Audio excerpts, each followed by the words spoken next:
Good morning, everyone. I have a question for you. Have you heard of ikigai before? I have to admit, my Japanese is not great. I took it for one semester during my undergrad as a distance course, and it was a mistake. Let me tell you that trying to learn a language with different writing systems, as well as very different accents to English, is not a good idea by distance. But I digress. How are all of you doing today? I hope you've had a good week. Here we're getting into spring, the weather is beautiful and sunny, and the temperatures are getting warmer. So, in today's live, we are going to be talking about the Japanese secret to a fulfilling life, and that is the meaning of ikigai. Let me know if you're here and how your week's been. Also, let me know if you've ever had this feeling of being stuck in your career. Maybe it's at a job that feels easy for you, or maybe it's a job that feels too hard for you. Maybe the work environment isn't what you hoped it would be. Perhaps the commute is killing you. Whatever it is, has anyone had that feeling where they're just frustrated or feeling a little bit down about getting up to go to work every day? If so, you are not the only one. And this is how we're going to tie Ikigai into our Facebook Live topic today. It's a simple word, but a really powerful concept. It's mixing two Japanese terms, iki, which is life or alive, and gai, meaning worth or benefit. So it takes into account the things that you love, your passion, what you're good at, which is your vocation or your calling, and what the world needs, which is your mission, as well as what you can be paid for, and that's your profession or your expertise. So, when we look at this convergence of all of the areas of your life, what you love, what you're good at, what the world needs, and what you can be paid for, at the very center, where each area overlaps, this is your ikigai. That's the reason that you get up out of bed and where you focus your efforts to find this sense of fulfillment or satisfaction or meaning in your life. So, when you discover that convergence point, is when you will feel contentment, purpose, and a sense of satisfaction. We want to have meaningful lives. I think that's a pretty obvious comment, but sometimes we don't know how to find them. Maybe not having a job you love, not loving the place that you live in, or perhaps the people that you're surrounded by. So, today we're going to talk about how to discover that for yourself. If you have something to write on, that would be really helpful.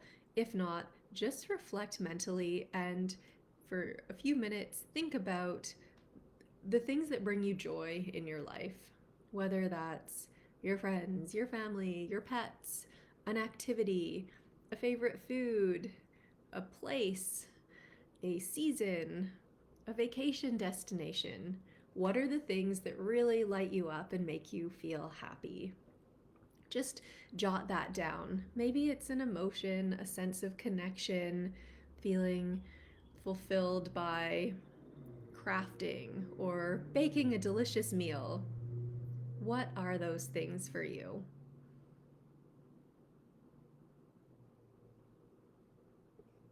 If you're watching this as a recording, you're welcome to pause and jot your list down as you're going. After doing this, I'd like you to identify the skills that you're good at. And if you're not sure, or maybe you're really modest, it can help to ask other people or reflect on times when you've received compliments for things that you're doing. It could be at work, it could be in your day to day life. Maybe it's that you're really good at organizing, or perhaps that you are very creative. Maybe you've gone out of your way to do extra tasks for someone and you've gotten them done really well and really productively. Maybe you're a really inspiring speaker. Perhaps you're good at writing emails or stories to people that make them feel really heard and understood. Write down those things for yourself and just think about what you could do that feels good to you and that you might not have even considered to be a skill before. Maybe it's something that is a typical skill like editing Word documents or video editing, or it could be something more abstract. After that, observe where your passions meet your needs. So maybe that's being able to help people in a healthcare setting and you gain a sense of trust or connection with the clients or the patients that you're helping. Maybe it's where you are a parent and you read bedtime stories to your children using lots of different voices, and you need to help them get to bed, but you're really excited about using tone and inflection in your voice. I don't know. Perhaps it's being excited about nutrition and the foods that you love and going out to different farmers markets or local grocery stores to find ingredients to make a delicious meal. You're excited about it, and we all need to eat.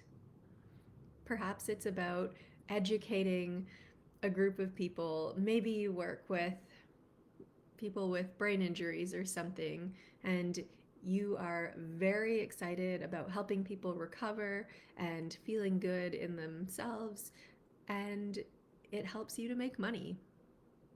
Just take a look at some intersections in your two lists. And then finally, we're going to assess what you can obtain financially from that last list, where your passions meet your needs. If you're not already doing it as a part of your job, maybe you can monetize it somehow. Maybe there's a way for you to volunteer or put on workshops if you're in that last category of wanting to help people with some kind of neurological injury, but maybe at the moment you're not quite working with that population.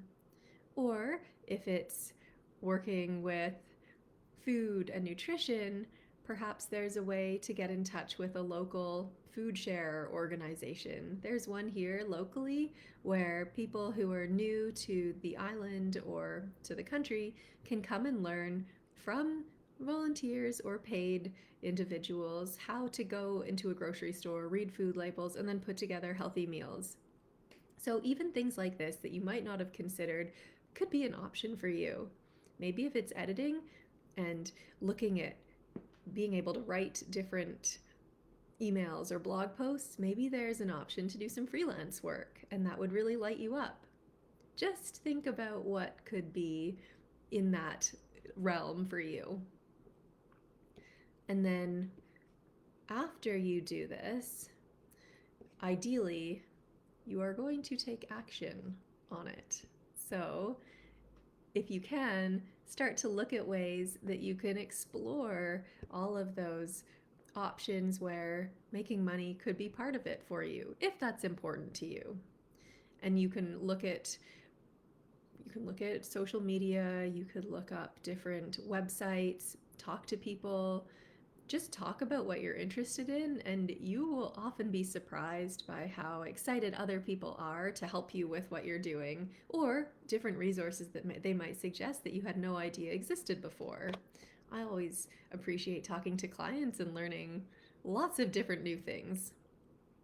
Overall, it's about balance, being able to find what you're good at and combining it with what you love.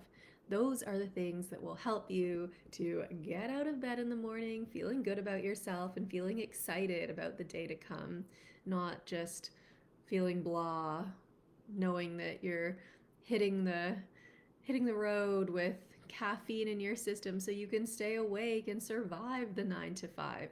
That's not ideal. So I would encourage you to start exploring where you can find fulfillment in your life by combining those components of ikigai, your contentment, fulfillment, using your own skills, what you're good at, what you're passionate about, what the world needs, and maybe even sprinkling in what you could be paid for as a starting place. So, just to summarize here, we're going to keep it short and sweet.